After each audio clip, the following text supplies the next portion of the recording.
show you how to set the blue curve in the Photoshop app. First we have to open up the app, and here it opens up like this.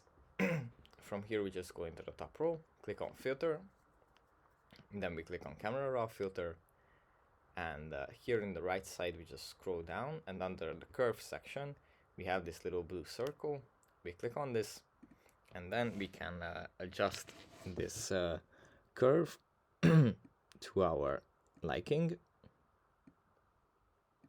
like this, a bit like this, and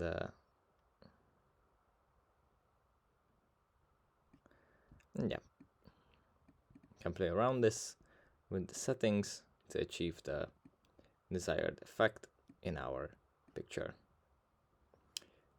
That's basically it for this video. I hope it was helpful for you guys, and I'll see you in the next one. Bye.